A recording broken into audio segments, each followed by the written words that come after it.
NFFC Midnight Owl Draft, joined by my boy Josh. Another live draft on the channel. I've been telling you guys, if you subscribe to this channel, it's going to be nonstop live drafts. Josh and Dan have a draft Monday night. We did an FFPC draft before I left Monday, and then we're going to have more of these NFFCs. We're going to do live auctions. So this is what this channel is all about. We're also breaking down all the divisions. We did the AFC South last night. So make sure you guys are liking, subscribing, sharing the show. We appreciate all the loyal listeners. We'll be back every single week, just updating you guys as best we can. Josh and Dan, they're doing a live draft, but normally they're updating ADP on the NFFC, which is the best format in our opinion and the best ADP around. So we got this draft going already. I already picked at the back end of the draft. We're going to start this intro. We'll come back on the other side. We'll break it all down. Josh and I, we're going to go pick by pick, break it all down tonight. So thanks again. Follow us on X. You see our handles there. Let's go.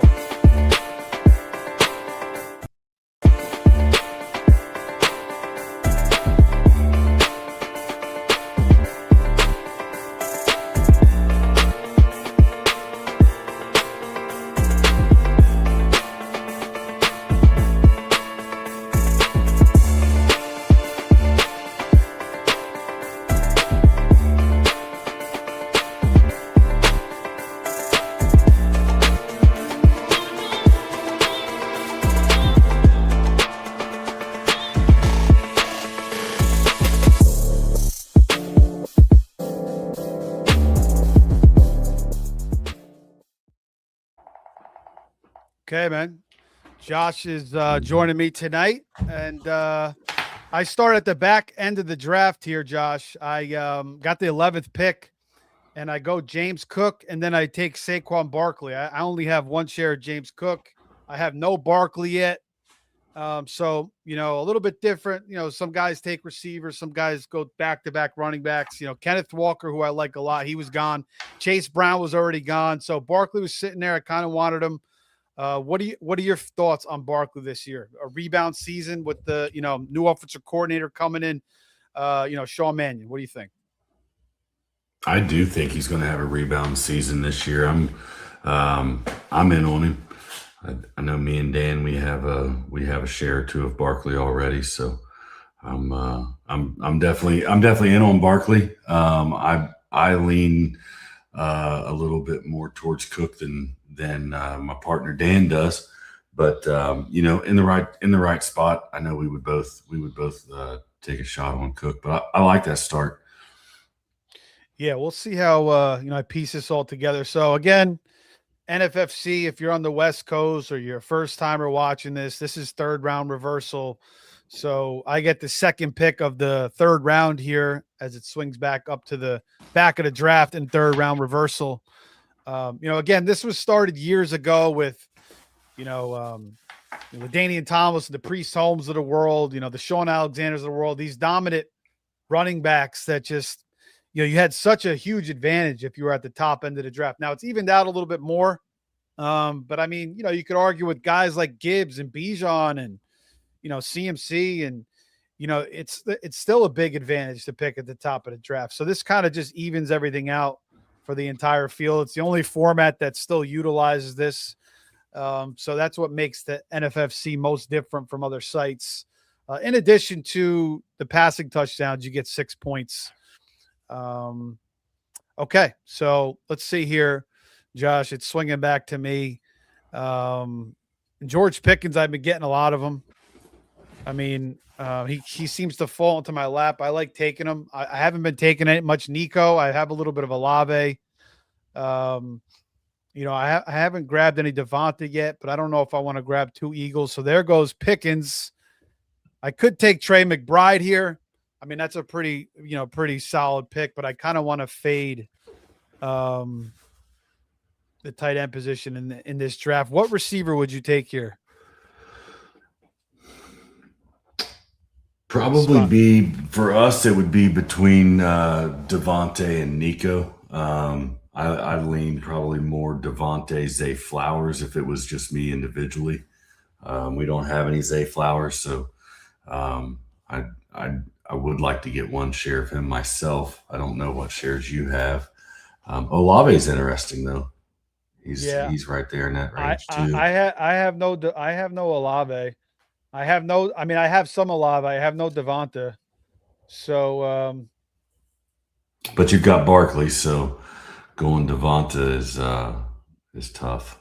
yeah, I'm doing it anyway. Why not? Doing it anyways. Doing it anyways. Doing it anyways. Doing it anyways. Yeah, I mean, I don't know. I mean, I don't really like Nico that much. He's like, he gets hurt every single year. He hasn't had a double-digit touchdown season yet. I think third round, I guess, is not terrible for him. So it makes sense for me to go after Hurts here and get that triple stack here. So that's kind of the plan right now based off the Devonta pick. I could have took Olave there, I guess, maybe T. Higgins. Could have took Garrett Wilson or Ladd there too. I could have kind of been a little bit different. But I like it. I mean, Devonta Smith in the number one role there. I mean, again, this guy won the Heisman. He was an unbelievable receiver at Alabama. He's kind of been, he's had really good seasons. And, he's playing alongside freaking A.J. Brown year in and year out.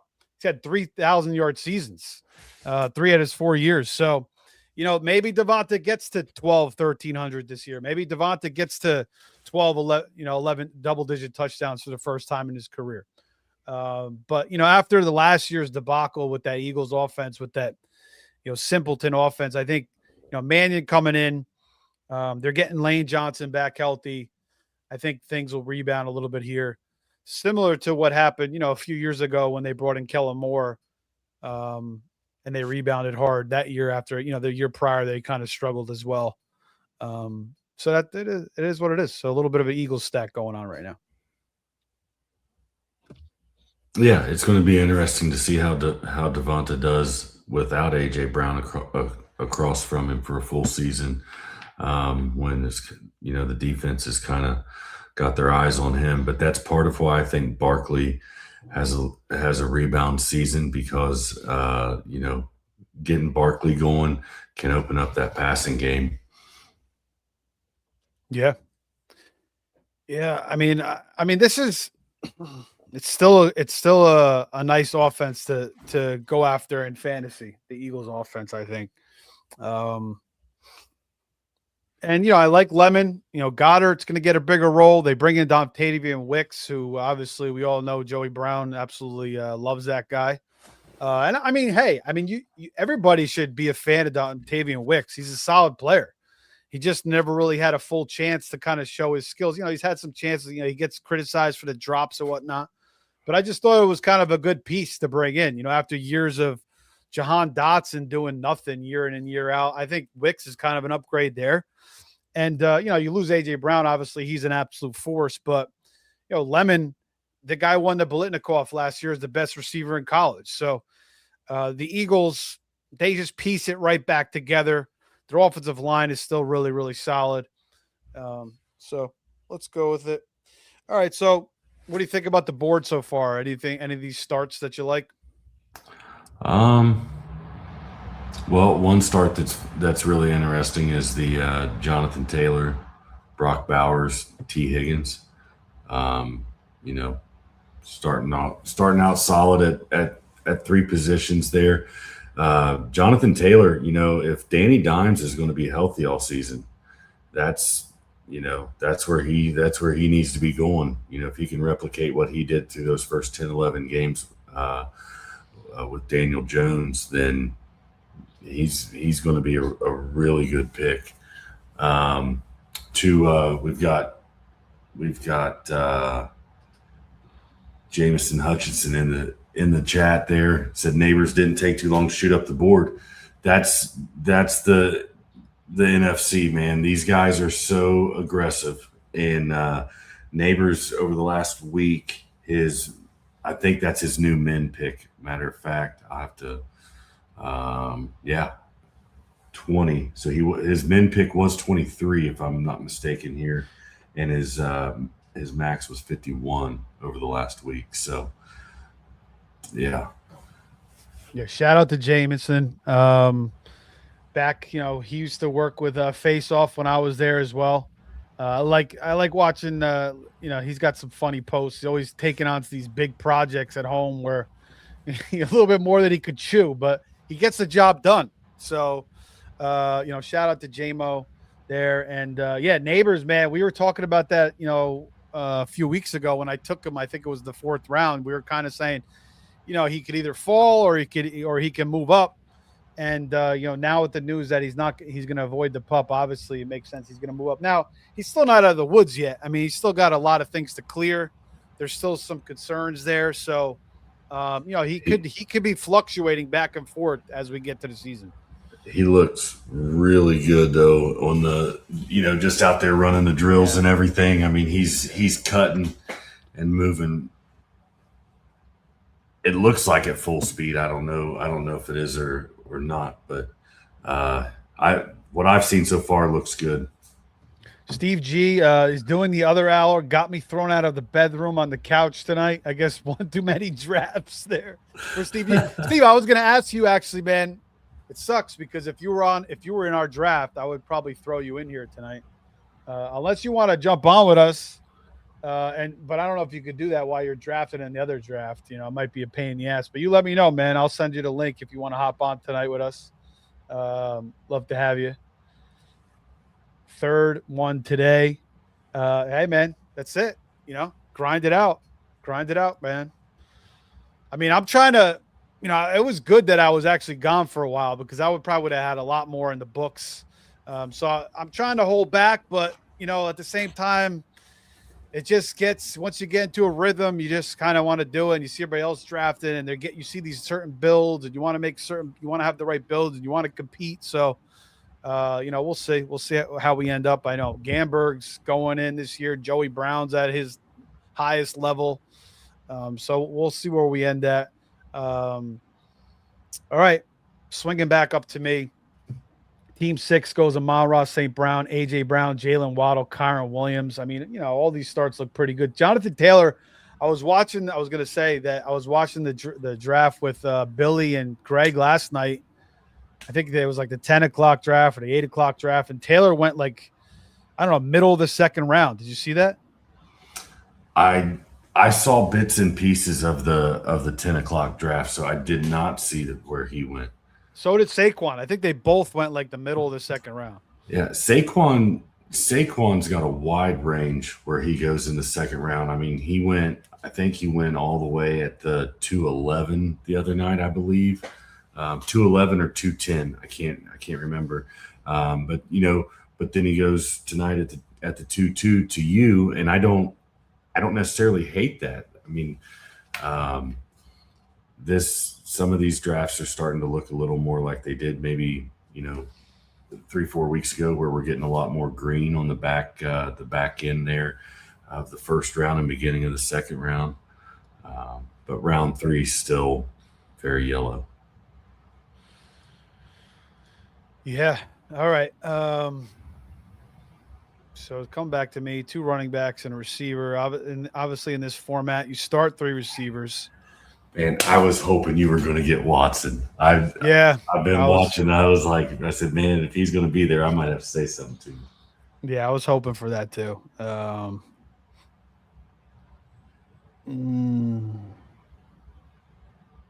I mean, there's a couple of good running backs on the board. I'm going to go with, the 3 running back look again, man. Let's go with Breece Hall. I mean, I could take Travis Etienne there too. I mean, I'm not too scared by Kamara. He's going to be in a great offense.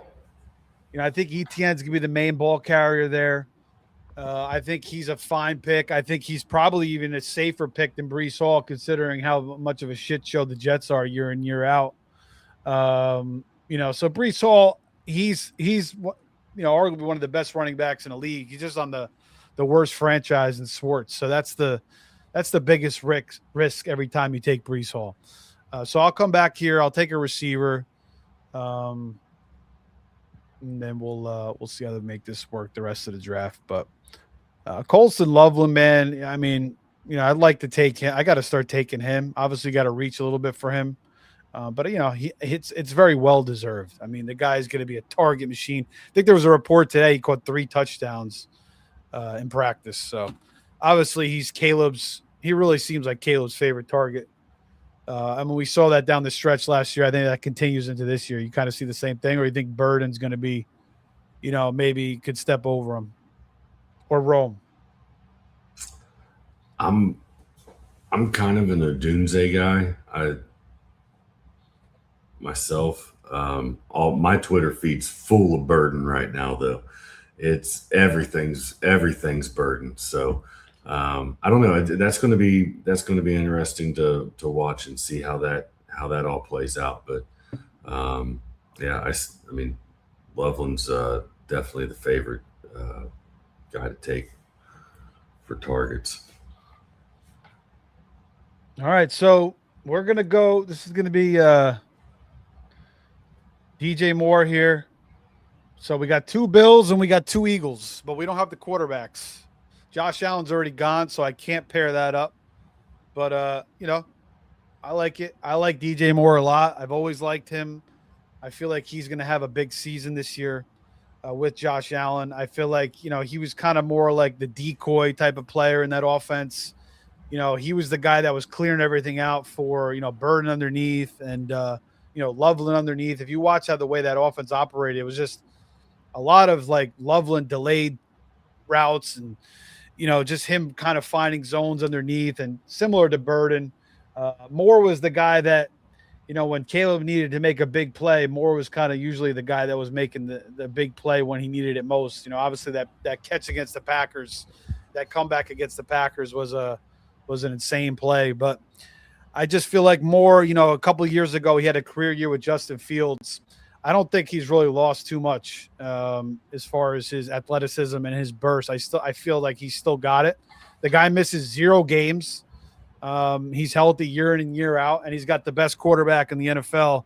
Sorry, Josh, if you think you're probably partial to Burrow, but I think Allen's the best in the league. So I mean, but we're splitting hairs. Burrow's probably he's one of the best pocket passers. Yeah. But I mean, Josh Allen he's Superman. No offense to Cam Newton, but yeah, he's tough. And that's that's my one hang up with DJ Moore is Josh Allen going to lean on DJ Moore enough? Is he going to get him the ball enough in that offense? That's the question. Yeah. That's what I'm kind of waiting to see. Team 5 and Team 7 right now for me are the builds that I'm watching. I'm always interested to see when a team starts out with their first 3 picks with three different positions. How do they bring this back? So those are 2 teams that I'll be watching through the draft here. Steve G says he's in it. Me and Nelson partner on both. Are you guys in this draft? I don't think I see your name in here, but Steve G saying leaving for Sunday for 20 days. Yeah, man, you need that. I think you'll come back. You're gonna feel great, and then you got New York, you got Vegas, so you'll be fresh for that. I know that you're going to Greece, and it's going to be 5:00 in the morning when we do the tag team draft. They've got the internet there. You've already been kicked out of the bedroom once. Go out to the couch, get you some coffee that morning, and we expect you to be on the live stream with your partner, the Game Burglar. Yes, definitely need you there. I mean, the tag team draft, it's gone worldwide. If we get Steve G from Greece, that's gonna be sick. I want to see that's big time. Yeah, that'd be sick. I got to get out to Greece, man. I have a bunch of friends that went. They tell me it's like one of the best spots they've ever been to. So I've been to Italy, but I've never been to Greece. I gotta get over there one of these years. Steve, Team 2's got Burden and Odunze. I'm not sure that I've seen that. Not that I've seen every draft. Interesting because he took Allen. So yeah, you'd think he'd go after Caleb if that was the case, but I feel like Allen keeps getting snatched from me. I used to, I like to go after Allen when I can get him, but he keeps getting snatched away from me in these drafts. I'm trying to get a Cook Allen stack, and I just can't get it. So far, I'm 0 for 0 on that. JMO says, good times at face off. Remodeling is on pause for a while. Kitchen about killed me. Yeah, man, that looked like a big ass project. Neighbors is rising big time. People are catching on. Jameson says, I got a good amount of Saquon. I can't get Kenneth Walker to save my life in draft.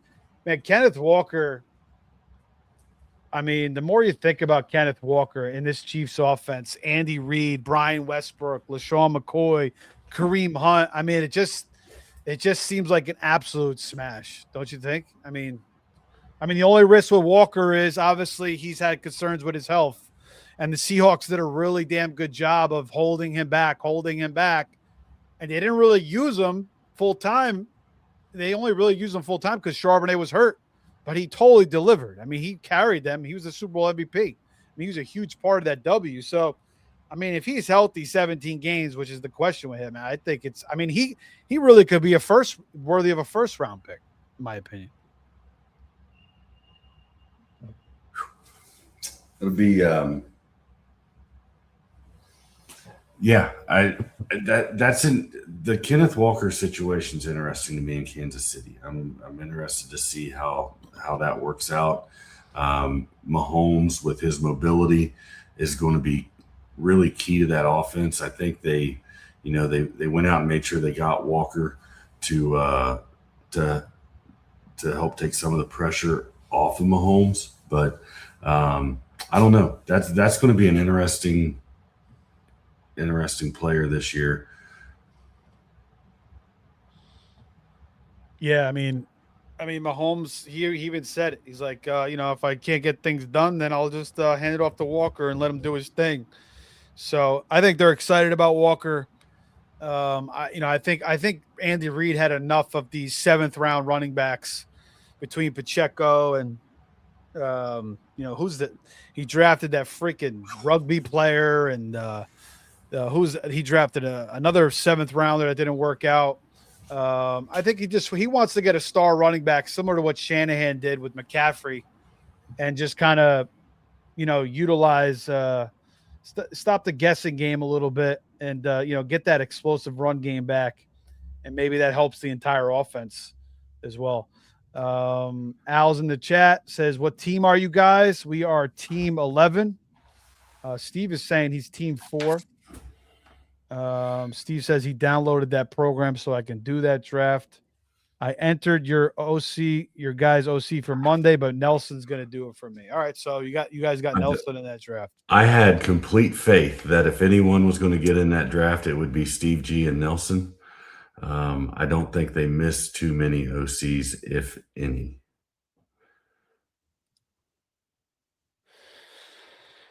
All right. What am I doing here? I need a receiver. Alec Pierce is on the pup. I have a ton of Michael Wilson.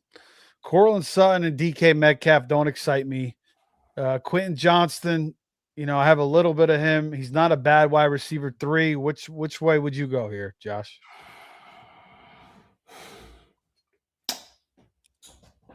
There's the receiver. There's a guy for me that I think's pretty solid. Well, there's 2 guys. I mean, you can take a shot at Quentin Johnston. I think Pittman's going to be really solid. And for me, with your start, it would be between Pittman and Wilson, since we've got Jacoby. All right, let's go Wilson again. Freaking Wilson, man. I got a lot of them, but hey, I believe in him. I think he's a stud. Jacoby, is he going to start the whole season? I mean, Carson Beck, if he comes in at some point, I mean, it's not like he could be hideous, but I mean, he's got some freaking good weapons out there. So I don't know. I like Wilson a lot. Obviously, the concern with him is, you got freaking Harrison on the field now, and that kind of could take away from his numbers. How many guys can really eat? But I mean, Wilson could have a better year than Harrison. So I believe in the talent. I feel like that's the pick I feel the most safe as well. I was going to try to mix it up there, but hey, why not? Sometimes you gotta go away from that. You got to say, oh, I got to have all this versatility in my rosters and just kind of maybe you're going to have 50, 60% of a guy or 30, 40, 50%, and just whatever it is, what it is. You just ride or die with those guys. Yeah. So are you back up yet? Yeah, back you're up on the clock. again, I'll let you pick and then.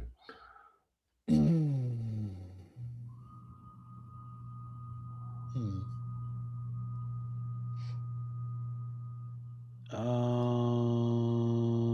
right, we'll take Quentin too. Why not? Get a fourth receiver. Yeah, I don't hate that. I don't hate Quentin there as the fourth receiver. I think that's a real good spot to take him. Yeah, I think so too.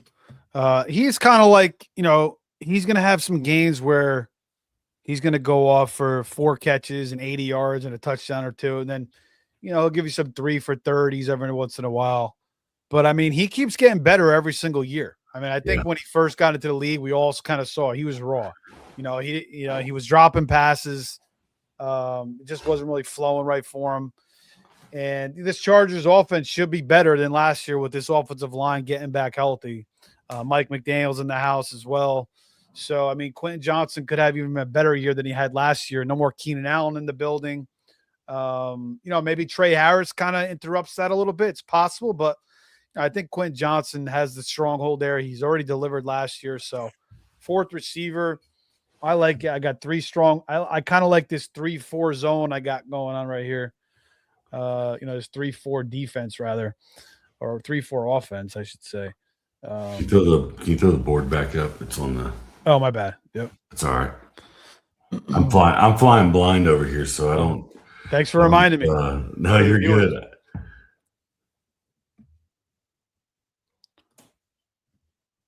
All right, so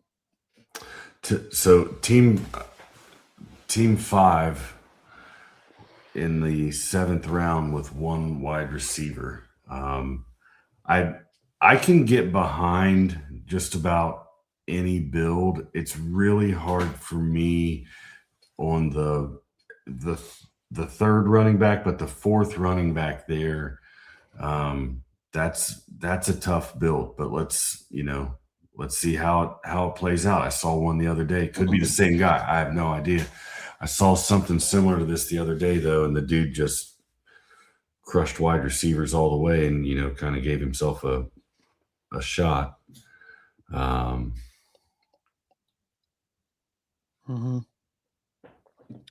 was thinking about Drake May there, too, possibly taking him. I feel like Allen and May, to me, are like the most safest quarterbacks this year, in my opinion. But when you have A.J. Brown and May, I mean, I feel like that could really be one of the best stacks this year. So I like that. I like this start for Team 6. That's a really hot stack right now. Drake May's notorious for spreading the ball around, and I feel like Josh McDaniels is known for spreading the ball around. Like, I don't know the last time good point that there was a number 1 wide receiver that was like, like an AJ Brown that they had that Josh McDaniels heavily targeted. But they went and got him, so I think they're going to, and they're going to want to keep him happy. Yeah, I mean, he is that dominant type of player, right? You just kind of throw it to him, and he just bodies out guys and forces his will a little bit. And May is going to give him a bunch of chances, and they bring in Dobbs, and you still got Boudet. And man, the Patriots, honestly, they have a great. I mean, even like Efton Chisholm is good, and Kyle Williams, who I liked a lot as a rookie, they drafted last year, and so I mean, their weapons are just plentiful on the offensive side of the ball. I mean, the Patriots are set up, man. They had the controversy with Vrabel, whatever, but nobody's even talking about that anymore. That's kind of an afterthought at this point. It's better that it happened way earlier before the season started, so nobody really cares about that at all anymore. So yeah, I mean, I don't know. May and Brown is definitely a stack. I haven't had any of it yet. It's definitely very popular. but I feel like it really could be a smash. And again, I like Drake May. I just feel like he's like a no-brainer late round solidified pick because of his rushing upside. And now you throw AJ Brown and Dobbs into the mix, and it just feels like it's going to hit. I mean, a guy like Drake May, if this was 2 years ago, we'd be taking him in the middle of the third round, you know, and to get him in the middle of the seventh is awesome. It's a little bit unusual. I don't think completely unusual, though. I think we may have seen Lamar Jackson go a time or two ahead of him in the last week. You know, Burrow and May kind of flip-flop back and forth depending on, you know, people's flavor there. Team two's with Bijan and then Ramondre, and then they've got Josh Allen obviously, but they're wide receivers. That's an interesting wide receiver room. That could be extreme boom, or you could. I mean, I do think one of the Chicago wide receivers, you know, is going to emerge. I don't know if both of them can. Yeah. I'm a Parker Washington guy. Dan is not. You know, so yeah. So we've not had to really come across that. Is he a Brian Thomas? Is he a Brian Thomas guy? No, he's not a Brian Thomas guy. He was a Jacoby Myers guy. I guess I shouldn't have said his name. He hasn't been drafted. But you know, sorry. And that's the guy that's fallen the farthest on that offense. So that's kind of the one to me that's honestly kind of making sense right now.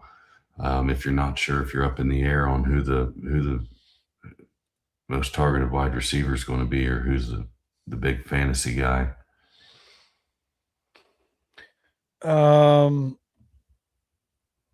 Yeah, I mean, you know, all the reports on Brian Thomas so far have been very positive. You know, Liam Cohen coming out today saying, you know, he's doing great with contested catches. He's going over the middle.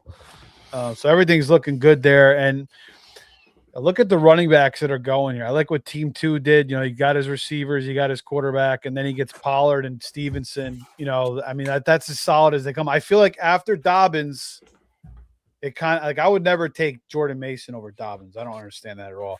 But after Dobbins, it really starts to fall. Now Harvey could be a nice pick, but he's still a question mark in my eyes. You know, especially with Jonah Coleman. But I guess after let's just be fair. After J.K. Dobbins and Harvey, the running backs now, I mean, Manungai, Dowdle, Merritt, Tracy, Jones, it's just kind of, it's not great, you know. So, but I got 3 good running backs, you know. So I think I'm just gonna steer clear of running back for now and continue to build my wide receiver room a little bit here.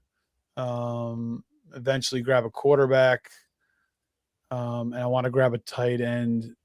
There goes Kyle Pitts. So the question is here, what do I do next? I'm going to talk about it on my pick. All right, so there's 2 tight ends here, Josh. We got Fannin and we got Kraft. We also have Laporta, who I feel like is another great value at tight end. So do I wait at tight end here? Do I grab another receiver? I could go with the triple stack with the Eagles and get Mekhi Lemon too, who I actually like a lot. But I don't know if I want to do all that. If it's me, I mean, I think you can skip the tight end this round. He's got Loveland, so you know, which tight end do you like better? Do you like Fannin or Kraft better? I like Kraft. Yeah, I like Kraft. All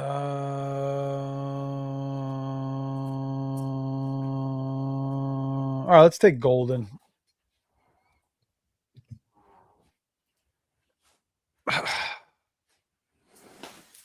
Did you like that pick? Do you believe in Matthew Golden? I feel like he's going to have a little bit of a nice leap this year. But it's speculative.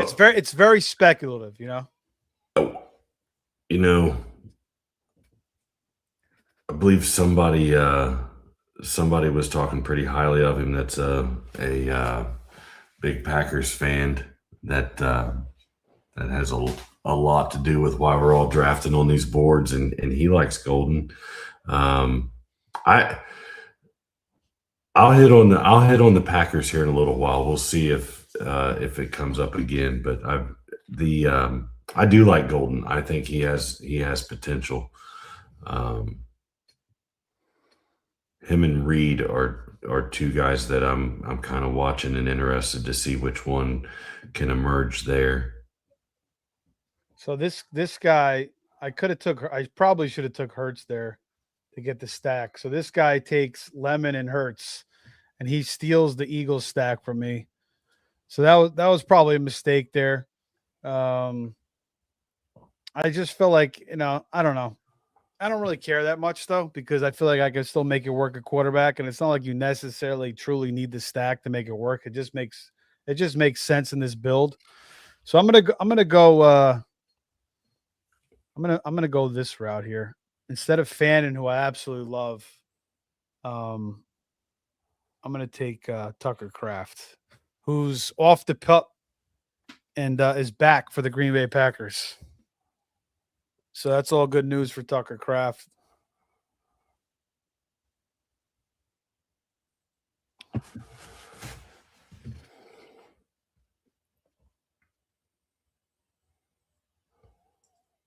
There goes Jordan Addison. So what do you think about that there, man? Do you think, obviously, you'd like to go Hurts there and get the stack, because I do have Barkley and Devonta Smith. I mean, that's what you're trying to do in these drafts, right? But sometimes it doesn't work out. I mean, I could have made it happen. I just didn't really want to take Hurts there. I don't know. I felt like, I don't know. Maybe I felt like he could have maybe fell another round. It probably wasn't going to happen, so I probably had to take him there. But it is what it is. I don't, when it comes to quarterback, I feel like there's a lot of good quarterbacks anyway, so I don't mind it that much. And I don't know. It is what it is, I guess. Yeah, I mean, over the last week, he's been going on average pick 4 in the 10th round. So, that was a bold defensive strategy there by Team 12, making sure you didn't get that. But I do like how they did it. They went and got Lemon and grabbed Hurts with it. So, I do believe that we play a lot of chess in these drafts.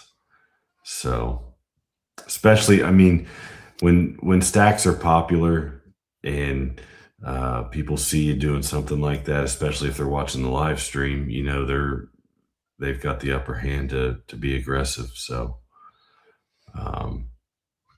yeah. Yeah, well, I got time for other stacks to work, so I'm not too worried about it. I can make other stacks work here. I agree with Jameson. Late round QB is awesome this year. There's options on the board that'll be coming up, and that's what we're just getting ready. We're just now entering the fun rounds of the draft, where things get interesting and kind of make or break builds, I feel like. Yeah, definitely. I feel like this is where I kind of pick things up here. I always feel good about what I do in these later rounds, usually. But I agree with Jameson as well. I feel like, and again, I made a post about this a couple weeks ago. Like, it could be deceiving with the quarterback and the tight end sometimes. Those late round quarterbacks and tight ends, they always look good, but sometimes it doesn't work. But really, this year more than ever, it does seem like it is the best strategy to wait on quarterback and tight end. It really just kind of does feel like that this year, because there's just so many quality plays, at the position. So, I mean, you talk about Stafford and Dak and Lawrence and Herbert and Purdy and Dart. I mean, even Mahomes and Goff. I mean, it's just like the list just doesn't stop. Even Tyler Shuck and Mayfield. So I really feel like you can make it work. So that's kind of why I didn't really want to take Hurts there, even though That's what you have to do, though. When you want to get the stack, you kind of have to you have to make it happen, and force it. You have to force it sometimes. Sometimes it falls into your lap or works out perfectly, and you're just comfortable. But a lot of times you just kind of have to force it. So, does that hurt your team or help your team? It all depends. You never really know. But you're playing in these shootouts, you kind of want to have that stack. You're playing in these big tournaments. That's kind of what you're looking for. All right. So team 2 gets another running back, Enrico Dowdle. Team 1, Gibbs, Abuka, Love, McMillan, Warren, Marvin Harrison, Caleb, Hubbard, Monungai. So he gets a little bit of a Bears mini stack there. And then he gets Mahomes, and then team 2 comes back with a nice pick at tight end, and George Kittle, who also expected to return week 1. We'll see. He's on the pup right now, but everything that we were hearing is Kittle's ready to go. And again, tight ends. Look at the tight ends that just went in the 9th and 10th round. I took Kraft, then Fannin, then Kincaid, then Laporta, then Kittle. I mean, it's just really, it's insane. Even Likely, I mean, he's in the best opportunity he's ever been in too. So this kind of seems like the theme of the 2026s in the drafts this year is the late quarterbacks and the late tight ends. Really, just like it's like when you go to the when you go to the freaking market, the 7-Eleven market, they got those bright white lights at like 3 a.m. That's kind of what it is. Right? And isn't that the kind of the theme this year with the quarterback and the tight ends? It really just feels like. Yeah. Are we sure? Steve G? Are we sure that's you? That's you and Nelson drafting team 4, or is that Ray Ayala? Yeah, he said he was team. He said he was team 4. I don't know if you saw that the other night, Steve, but it was unhinged. Somebody took Nelson's target picks for every round and picked them for their team, and moved them up like a round, and it was gold, because couldn't figure out if it was somebody from another live stream, another part of the Illuminati that was messing with them, but it was great. It was great.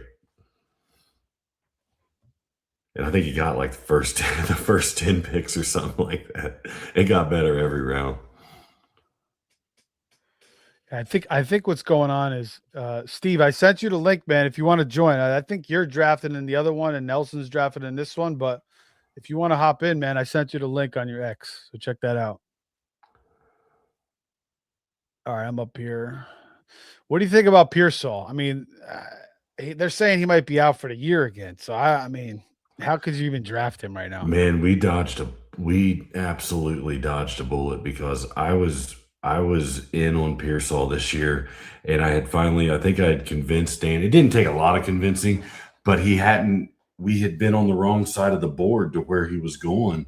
And man, I know Maddie's got quite a few shares of him, and that sucks. I hate it for Pearsall. He's just kind of had some bad luck. I don't understand how he's still having issues from that injury. How did that not get fixed? I don't know, man. Some guys, maybe it's the electrical substation. I don't know. And that would be that wouldn't be good for Mike Evans either. But some guys just get hurt more than others. It's just the way it is sometimes. So team 12, hell of a job. He gets Lemon, then he gets hurt, then he gets Goddard. So he gets a nice little stack there. I do like the Chase, Walker, Pickens. His team looks pretty money to me. I actually like it a lot. Yeah. All right, I'm back up. I take Keaton Mitchell, and he's my, I've always liked Keaton Mitchell. You could argue Vidal could be picked over him, but it just doesn't happen in these drafts. So if you want to get Keaton Mitchell, you got to take him right about now. So that's my first share of Keaton Mitchell. I believe him as a player. Yeah, he's another guy that's been injured left and right, but if he gets some good amount of opportunity in this offense, He'll be pretty damn nice, I would think. I'm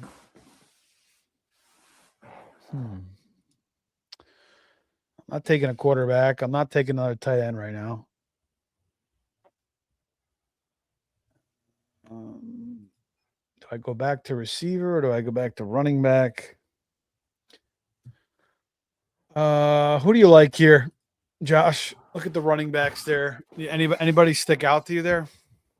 At running back, it's kind of dead. I mean, it's kind of blah, right? I mean, how about Algier? With all this report that he's working with the ones and everything. I'm not gonna buy into that in the first week of training camp, I don't think. Yeah. All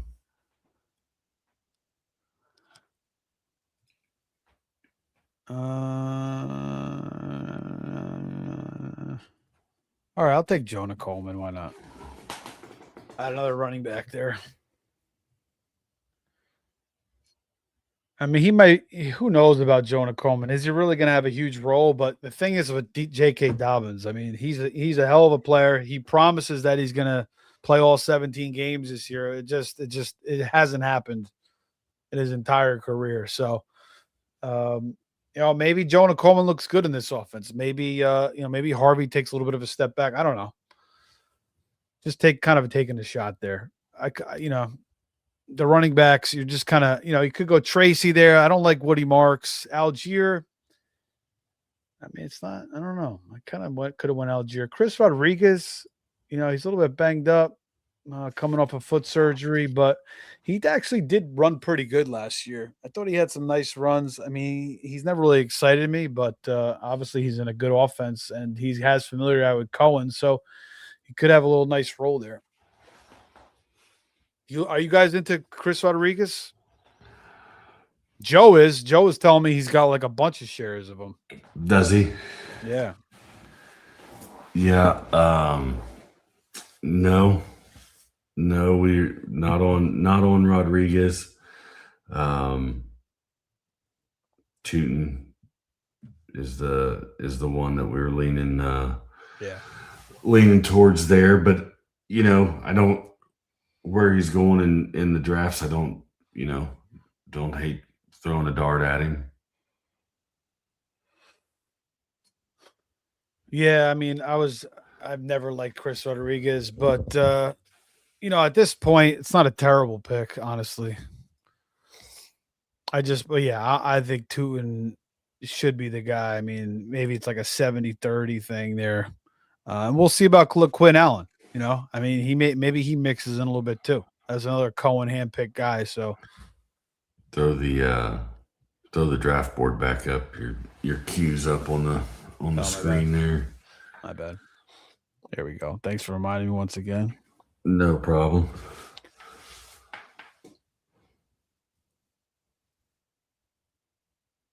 Yeah, I mean, Trey Harris could have been a pick there for me. I do have Quentin Johnson.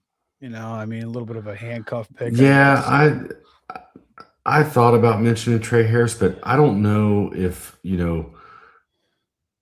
want to get into that and end up having to try to figure out which one you're going to throw in your flex. Yeah.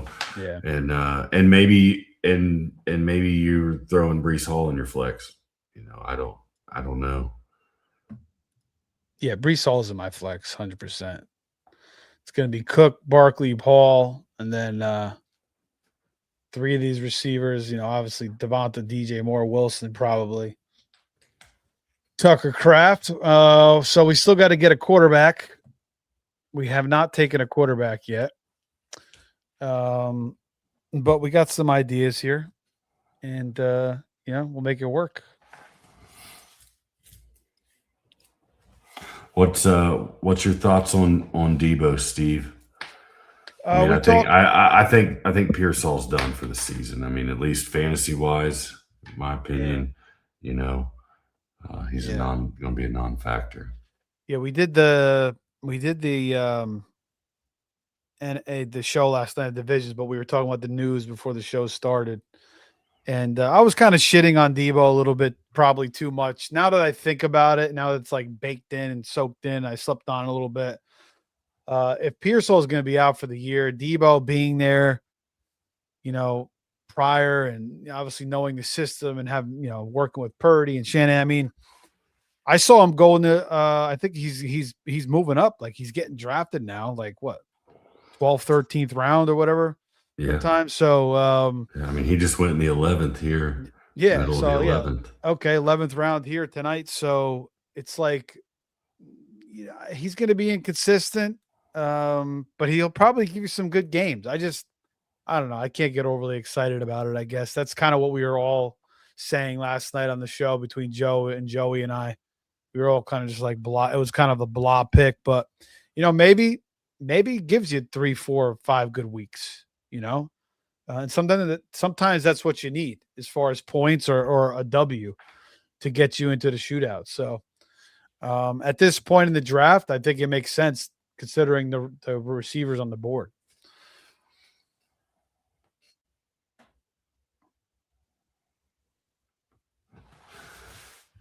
It was Aubrey.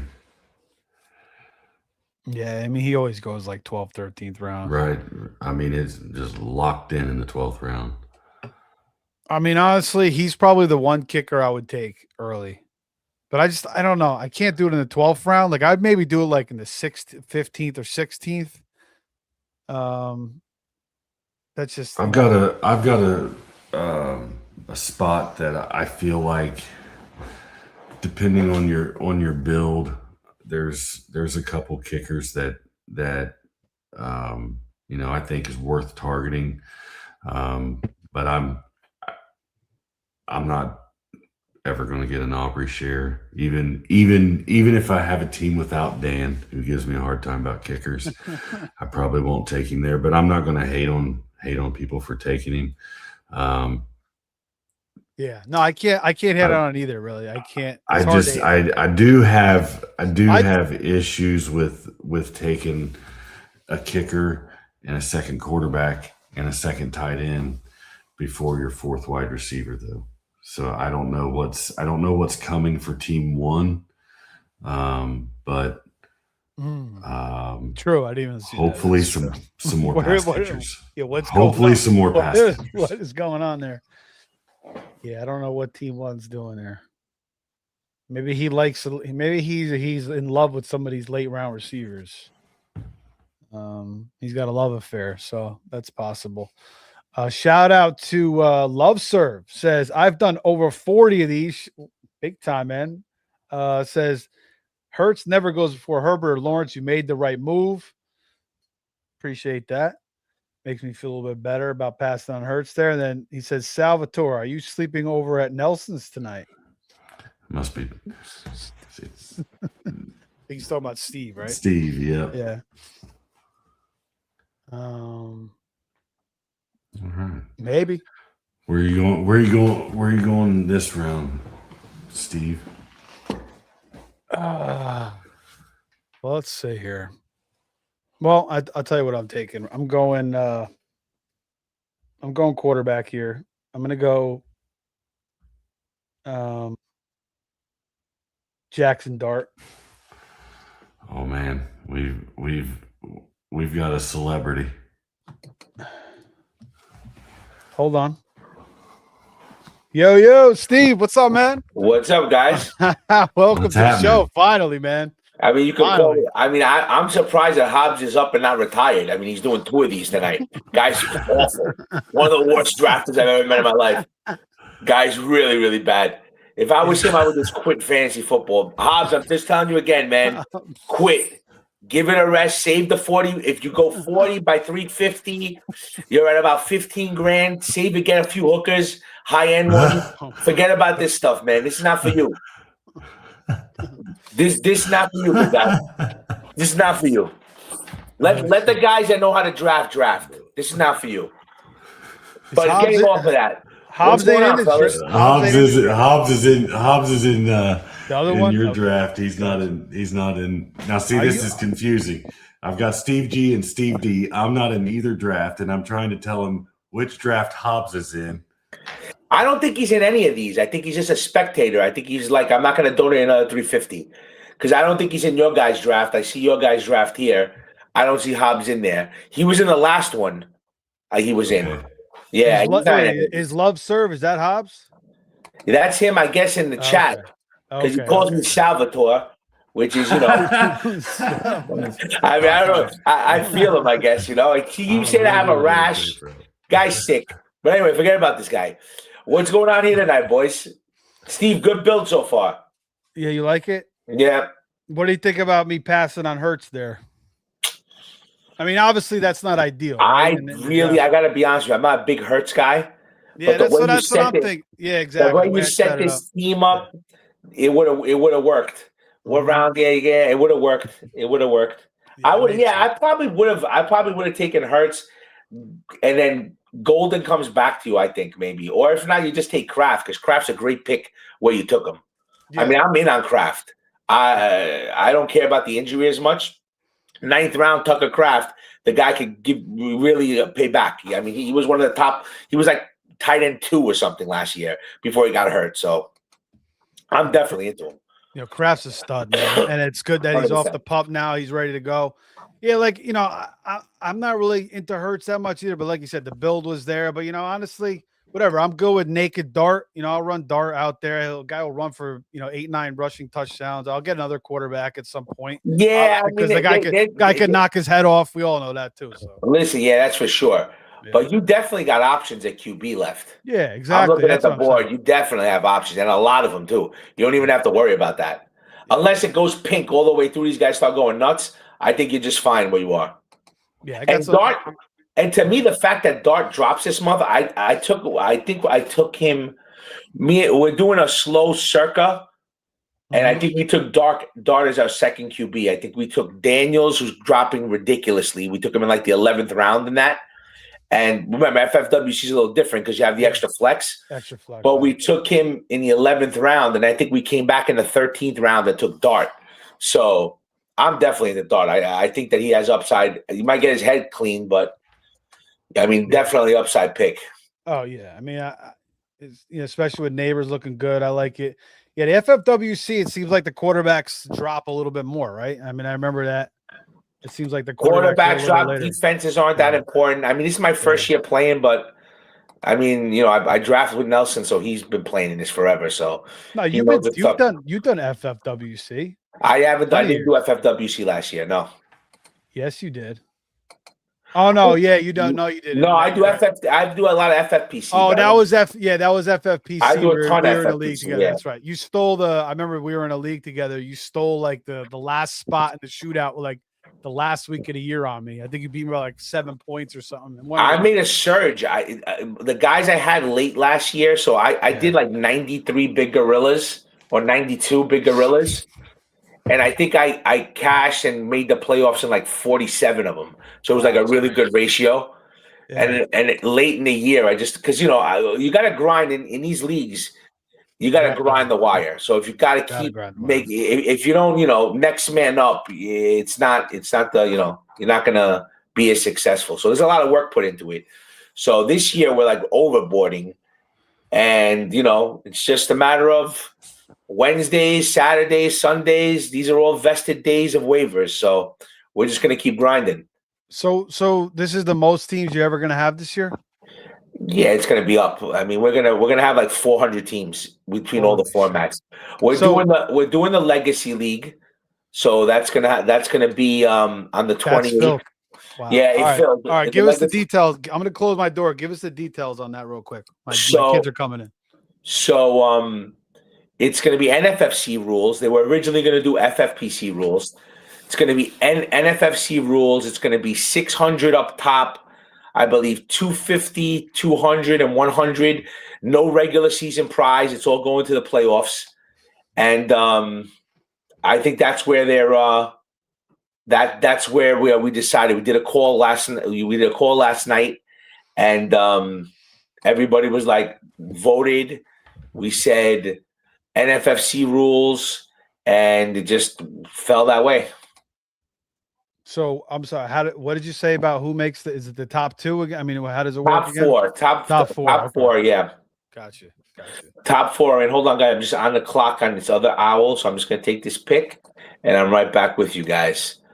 All right, Josh, what do you think, man? What's going on here? Anything popping off to you here? My head's wrecked by Team 1. Looking to see I don't know what what's they. going on there. I'm interested. I'm hoping to see something yellow here, but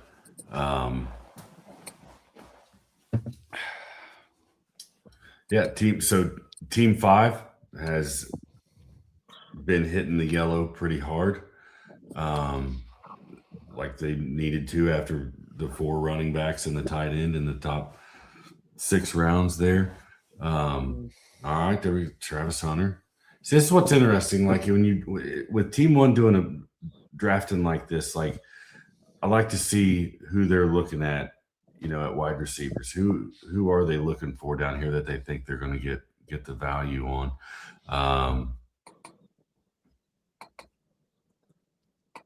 Steve, so what's going on? The question in the chat: how do you keep up with the teams with so many waivers? So you got so are you and Nelson splitting every team together? Is it Me, Nelson, and David Hubbard, and we got some of the young guys that do the smaller leagues, like these 350s and stuff. We'll have them do a lot of them. But because we're in every high stake, 5K, 10K. We're in the platinum, so we kind of like a lot of mains. We do like 100 mains. We're gonna do for the FFPC. So we're like breaking it down between all of us. So what do? You say, all right, you have these 30 teams, and yeah, you take care of it. You take care of it. You take care of it. We don't have anything to do with it. There's no conferences like, oh, we'd rather have this guy, or you just make. No, we're gonna have conferences and who we like for the waivers and where our bids. Nelson's gonna run that because he's really good with the fab money and the bids. So we're gonna decide, hey, these are the guys we're targeting. These are like max bids where we're gonna go, and if it fits what we need to do, that's how we're gonna do it. So it's Gotcha. Right. You make it work. You guys have a team of like what, 6 guys? It sounds like. Well, we got the 2 younger guys. There's gonna be 5 of us, so it's gonna be plenty of stuff to go around. Gotcha. It's gonna be, But yeah, that's it. And we're gonna try to make it work. Yeah, if it works, it works. If it doesn't, then you make adjustments. It sounds like it will work. I mean, I think so. I think you guys got a good squad. It sounds like so. Well, everybody's seasoned, so yeah. I think that it's gonna be pretty good. Yeah, the only thing you get concerned about is just the amount of work it is going to be. Listen, we're degenerates, right? We're fantasy football degenerates. So this is what we like to do. We like it. It's competitive. We want to win money. We've been profitable, year after year, the last couple of years. So look, man, we love doing it. You guys love doing it. You have a passion. We're all supporting each other. And you guys are doing a great job on the pods and getting the viewers up. And I'll come on whenever you guys want. I have no issue. And we go from there, man. Like tonight, this is a good draft. Your hour is a good draft. I like it. I'm gonna start doing a little RB heavy builds also. I think we have to switch them up a little bit. Yeah. In the FFPC, I draft a little different. Here, I draft a little different. But I'm gonna start doing a couple of RB heavy builds, especially from the back end, because I like the back end. Yeah. And yeah, we're gonna start putting some stuff together because we got a lot of these OCs. The primes, the prime times are starting, so it's gonna be an exciting time. Definitely, yeah, man. I'm glad to finally have you on. You've been popping in these shows. No, man, I love chopping up with you guys, man. Yeah, I love chopping up with you guys, man. It's awesome. Yeah, 100%. Yeah, no, I mean, I think you're right. Like, the amount of teams you do. You could make it, the heavier RB builds, the wide receiver builds. I kind of do that too. Like, it depends on where you got to mix it up. Yeah, you got to mix it up. All right, I'm coming back up here. Yeah, this is Devonta Smith. I love. I'm big. Gamberg might not be into him, but I'm into him. So I like the Devonta pick. Breece Hall, where I took him 5-1. Or 4, I think I was doing a live. I think it was the Waz live, and I took him either at 4-12 or 5-1. I think Hall dropping here is a value. I mean, he's not on a great team, but if you're going to take Breece Hall and you're not, you're going to take him here for sure. So I like that pick also. Yeah, it's a little bit of a weird build because I have 2 Bills and I have 2 Eagles, and I don't have either of their quarterbacks, but. That doesn't matter. No, I don't think it. Ultimately, I don't think. I don't think that matters. Yeah, I agree with you on that. All right, so I took freaking Keaton Mitchell. So I'm going to take Kamani Vidal. Steve, what do you think about Kamani Vidal, Keaton Mitchell? Do you think Kamani Vidal deserves to go, behind Keaton Mitchell? What an interesting situation that is, right? Because Vidal was good last year. Yeah, he was good. You're right. Vidal was good last year. So a very, very interesting situation. And when you think about it, could it be a three-way committee? I'm into Hampton, but do you think that that they start playing everybody? You think that McDaniel starts putting people in different motions, a lot of RPOs? It's going to be an interesting scenario, in my opinion. Yeah, I think people love Hampton. The dynasty guys, and obviously it's a great fit for him for sure. With McDaniel's system, but I do think there's a little bit of risk there with Mitchell and the way Vidal did play last year. So I agree. I think it could be a little bit of committee. That's why I don't know. I wasn't at the Hampton last year. I felt like he was going too high in the second round, and I can't take him in the first round, even though the offensive line is going to be healthy. You got McDaniels. I just can't do it. I don't think I'm going to have any Hampton this year. I have some. I have them in the second round. I have them. I have some that I got early that I drafted with like I did a Genty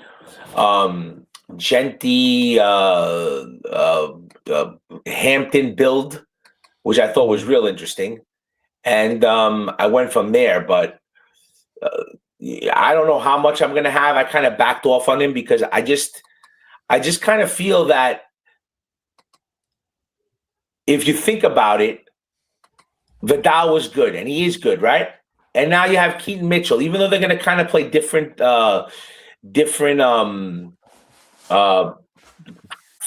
positions technically. I mean, I think Keaton Mitchell is going to be all pass catching, and he might even line up wide.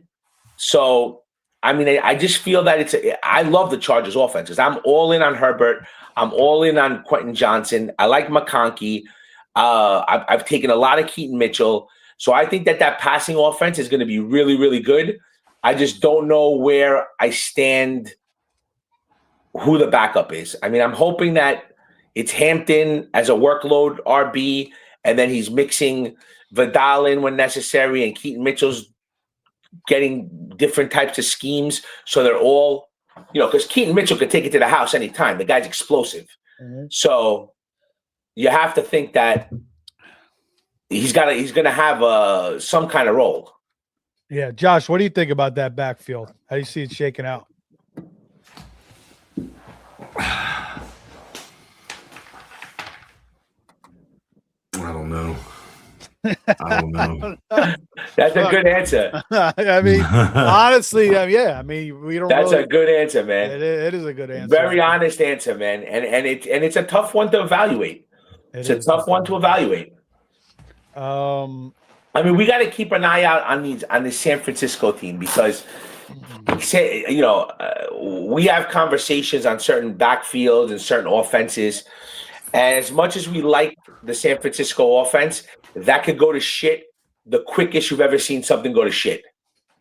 You know what I'm saying? That could really, really dissipate quickly. Why is that, you think? San Francisco offense? The San Francisco offense, because why do you think? Because of injuries. Yeah. It could go to shit really, really quick. Is that, you believe in that substation shit? I don't know about the stuff. I'm not a conspiracy theorist. But I'm just gonna tell you that. What did you think about Fauci? What did you think about Fauci pleading the fifth? I mean, I didn't really pay attention. I'm so entrenched in fantasy football, I didn't even pay attention to this guy. You know what I'm saying? This guy's a quack. Guy's a quack. Yeah, I'm entrenched. This is what I do, man, all day. I know. I love it, man. I love the passion, man. It's great. It's crazy. You know what's crazy is like you think you have the passion, then you see other people that match the passion, even go above it. But sometimes you're like, damn, like this is great. Like it makes you feel more normal because you talk to your friends and family. Man. Yeah, but I'm saying like you talk to your friends and family, they don't understand a lot of times. Then we talk amongst ourselves. Shout out to Mike Myers, Saturday Night Live. But you start to understand, like you just feel better. You have that community. So No, I listen, and the good thing is that with the NFFC especially, FFPC is not as much, but the NFFC, everybody's friendly. We all try to like help each other out. We have it's a lot of interaction. We have our Illuminati chat, and we kind of there's that chat. Let me tell you something, man. If you're a fantasy football guy, you got the best drafters around in that chat. Yeah. So. And you just get to see how we're all crazy, and we all get along really well. Everybody gets, we all want to support you guys too. We see you guys putting in the effort, and everybody wants to support you guys. I love Joe. I love the other Joe. Gamberg's a maniac. I mean, he's, we got to put him on like some kind of attendance. You know what I'm saying? Guys trying to offer a premium to get into an extra prime time at GSD. Vaccaro's saying no dice. Vaccaro's saying whoever's in's in. So, look, at the end of the day, we all love doing this. Everybody's been successful. Everybody knows their stuff. It's a lot of doing your homework, and it's a lot of, I put a lot of work into this, and I'm not a professional by any means. I mean, am I a pretty good drafter? Probably, yes. Do I watch a lot of football and I pick up on things? Definitely. I've been watching football for too many years. Is there a lot of luck involved? There is luck involved. I mean, you make your luck sometimes by the way you organize a team. But at the end of the day, it's all relative. So but this is the fun part, Steve. This is 40-50% of it is being a good drafter. It's the grind for 13, 14, 15, 16 weeks, and knowing how to make the right moves, knowing what to bid on guys in Fab, and then knowing when to pick the guys up. I mean, because you can be a good drafter and not be good at the in-season management part, and yeah, no, 100% be successful. So people do their Fabs and their bids differently, right? I'm very hands-on. And the way I kind of do things is that I kind of evaluate every team and I build needs for the team, right? So let's say I'll go FFPC, right? If I have a team that's a tight end needy team and I want to pick up a tight end, and I'm short or whatever the case is, and I have a tight end that I want, I'm going to drop a tight end for a tight end. I'm going to drop a running back for a running back. There's occasions where I might be heavy and I won't do that. But for the most part, I try to keep my teams balanced, make sure that I'm not weak in a position. So it's a lot of work. I put extra work in on waivers, just the way it is. So, it's all about a grind. It's all about getting ahead of stuff, and you got to be 2-3 weeks ahead of waivers. Like I make fun of people that are talking about guys that I'm already 3 weeks ahead of that. Yep. So, you have to put the time in. You have to, grind. It's all about that, man. If you don't do it, you're really not going to be successful. Yep, 100%. You're right. And that's the biggest point is you really have to stay, a week or two or 3 weeks ahead on the waiver wire. I mean, that's a huge key. I think a lot of it is watching a lot of football. Yep. Understanding, looking and saying, hey, look, what happens if this guy goes down? Who's the next man up? What's the more likelihood? So, I mean, that's kind of the big portion of when you're doing waivers and trying to get your teams organized and get them balanced. There's a lot of work that you put into it, and you got to grind. And we love it with degenerates, so this all is pretty relative. I'm in this night owl, and there's a guy that I'm just losing my head. There's a guy that's took 4 defenses. There's a guy, he started out with Hampton. He went Bowers, McBride, Scatterbull. Okay. Then he did okay. He went DJ Moore, Josh Downs, Jaden Higgins, and he took Tony Pollard, Concepcion Shaheed. I like that. He bounced back. Yeah. Tyrone Tracy, I like that also. Woody Marks, I'm not really into Woody Marks. Then he went Bo Nix at QB. Then he went 2 defenses, Seattle or Broncos. Then he went Willis. Then he went the Jaguars and the Vikings, Malachi Fields, and the Colts kicker. I've never seen this. Is wild. This is wild. Very, very wild.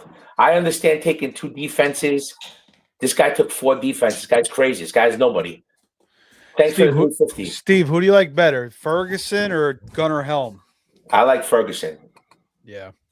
And I like Ferguson. I'm going to tell you why. Because if something happens to Puka, I think that he's going to be the guy that's going to step in and get a lot more targets. I think he's more like a slot. Right. Ferguson. Yeah, so, they were already talking about him being the wide receiver 3 this year. And they don't. They have nobody else besides those 2 guys, really. So I did 3 drafts tonight, right? I did the 8 o'clock, I did a 10 o'clock, and I did this other night owl. So in 2 of the 4, I want to say I got the 5 pick in the last one. Some guy took in Jigba. I got Puka. In this last one, I got the 4 pick. Nelson also has the 4 pick. I got Nakua. And in the 17th and the 18th round, respectively, in both drafts, I had a high end wide. I think I had Warren in the 5th, and this one I had Andrews in the 12th. I took Terrence Ferguson with Puka just to hedge because I think this kid's that athletic and that good that he can make a real difference. He can make real difference. He can make. I like Ferguson a lot too. I think. I think he's, maybe take a little, a couple of weeks before he gets fully into the system. But yeah, I mean, he's got a ton of upside. Ferguson's good. They wanted him in the first round. They traded back. They got him in the second round. This kid's athletic. If I'm punting tight end, I want to try to get as deep as I can. Let's say I would take like an Andrews, Chigakonkwo, and then I complement them with Ferguson or Greg Dulcich. And even though Miami stinks, I think this guy's still going to get a lot of targets. If you notice, Darren Waller got a lot of red zone targets. So I think that there's nobody really there.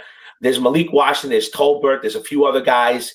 But, I mean, I think he's going to be involved. I've been taking A.J. Barner for the free look. So there's different things you could do in these builds. Like David Hubbard says, he's one of the greatest of all time. In the NFFC, he's on the money board. You can go see. We won the platinum together last year. And he's like, listen, tight ends don't matter in the NFFC. Now, some people believe that, some people don't. I personally want to have a tight end room. Yeah. But he doesn't give a shit. He'll punt it. But these are guys late in the draft. I mean, I'm seeing Kenyon Sadiq. Somebody took him earlier, but I saw Kenyon Sadiq go in the 20th round in the last. I think Guilds took him in the 20th round. So I'm wondering why. We've been on him. I've been on Sadiq all through college. Right now, this last season, I was high on him coming into the draft. I mean, he landed on the Jets, which sucked. But what if this kid's good? So I'm gonna start looking at this kid a little bit if I punt tight end. Yeah, I haven't done my full evaluation. I mean, I'm a Jets fan, and I still haven't done my full evaluation on it. But I don't know. I mean, the Jets to me, they're so freaking scary, man. I mean, the whole team. I keep saying that freaking Bailey Zappi is going to be their starter by week 14. That's scary, bro. I mean, that could happen. It's the Jets. I haven't gone all in with. You know how it is, bro. You live in New York. You know how. Yeah, man. I watch. I'm an Atlanta Falcons fan, but. Oh, wow. Yeah, I grew up watching TBS. I'm an Atlanta Falcons fan, but are you a Braves fan too? Not really, no. Okay. But I don't watch baseball anymore because I just really am not into it anymore. It's not the great American pastime anymore. So I'm still a Yankee fan, but I'm not like I used to. I'll go to a game. I'll go to a game occasionally. I used to have Mets season tickets, but they stink. But at the end of the day. They're the Jets. They're the Jets. I haven't really taken a lot of Garrett Wilson. I've taken some. Yeah. I've been taking more Adonai Mitchell because he's cheaper. He's athletic. He separates well. If he doesn't drop that touchdown before he gets in the end zone, who knows what happens in Indianapolis? He might take off because that ended him. That bonehead play he did, it ended him. So didn't he do that a week after somebody else did that the week before? I don't remember, man. I think it was. I don't even remember that, Josh. But I don't know. Yeah, it was on another team. I don't want to mention the name because I don't think he's drafted.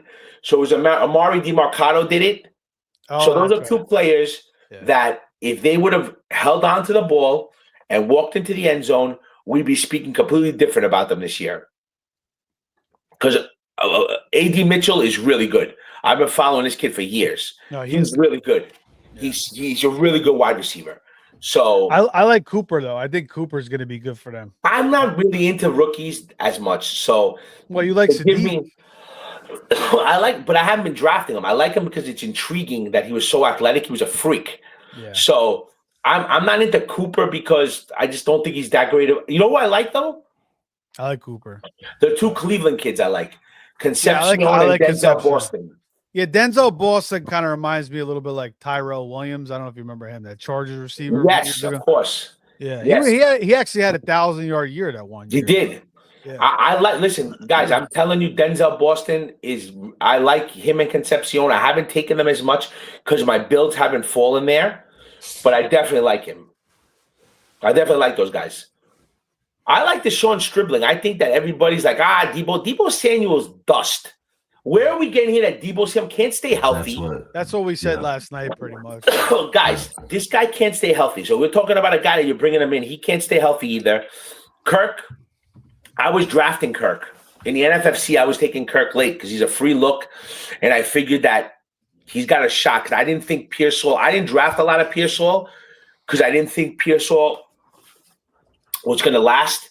And I have a couple of dynasty teams that were startups, and every startup I took Pearsall last year. It is what it is. The kid just can't stay healthy. You figure the guy gets shot. He doesn't give up his Rolex. He gets shot. This kid's made of tough as nails.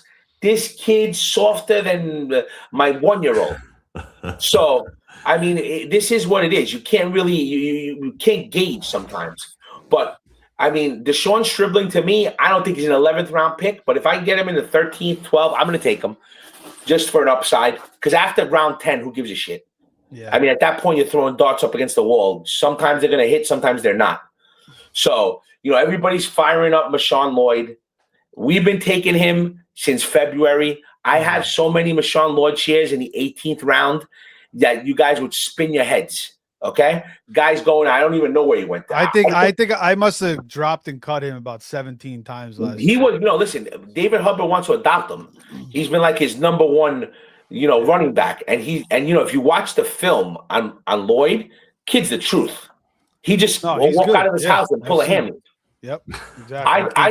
I took him in the other night owl. I got him in the 13th round, which is good because I figured besides Duke, who was behind me, I figured, I kind of played it where, because I know Duke's been taking them, because Duke's a sharp drafter. But the rest of the guys in this draft, they probably follow ADP. So I took a shot that Duke wasn't going to take him in the 12th, in the 12th. Once he passed them in the 12th round, I said, look, let me take my tight end, because I didn't take a tight end. I took Andrews as my first tight end. And then I was hoping that Lloyd was going to come back to me. If not, I was hoping that Coleman was going to come back to me because I have Dobbins, but someone took him in front of him. But I mean, at the end of the day, these are Marshawn Lloyd's a good pick. If he stays healthy, Josh Jacobs. Yeah, but that's the only thing about Marshawn Luthy. He can't. He's worse than Kendre Miller. I mean, the guy Kendre Miller, another guy that's broken my heart year after year. Me too. I mean, I liked both those guys. They both had great tape. Yeah, absolutely, absolutely. Yeah. So my draft finished, and my draft started slower than your draft. Your guys was going faster. Mine ended like 5-6 minutes ago. You guys are still going. All right. So you drafted? You weren't Nelson? No, Nelson's drafting in your live stream. I drafted the other one. Gotcha. The guy just did a live stream. I'm like, I'll stay up and do one because I felt bad for the guy, but he could handle it. Believe me, Nelson could do 3 or 4 at a time. Guy's a machine. Yeah, no, guy's a machine, bro. Yeah, and believe me, he could be as groggy as you want. He's not missing a pick. He's, what I'm trying to say, he's a machine. So yeah, I don't know how like between you, Duke, like I did I did a bunch of these. It was the most I ever did, and I was freaking burnt by the end of the year. I don't know. I mean, I have 3 kids, and maybe it's a little bit different for me. I have a 1-year-old, so this year's been a little tough. Yeah. So that's why we kind of teamed up. Me and Nelson. I can't handle it all.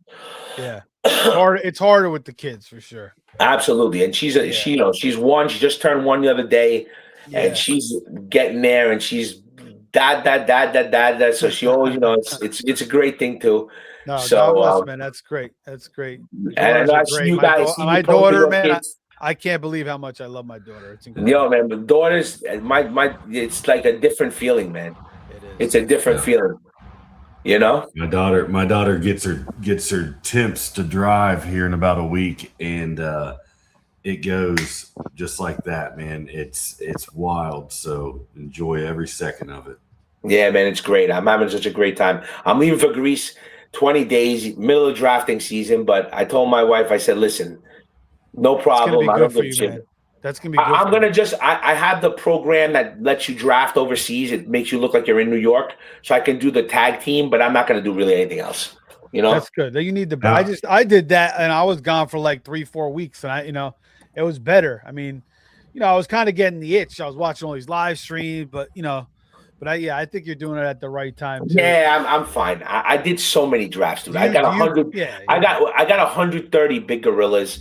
I got 32 mains. I'm good, bro. No, you're good, brother. Where you go to Greece every year? No, man. I haven't gone since 2020 or 2019. I haven't gone. You're gonna love it, man. I never been there, but all my friends they've been there. I have family there. We have houses there. I don't go because I'm so busy here with work. I do insurance and I have it's a big insurance company. Yeah, and it's just it's a matter of I don't really have the time.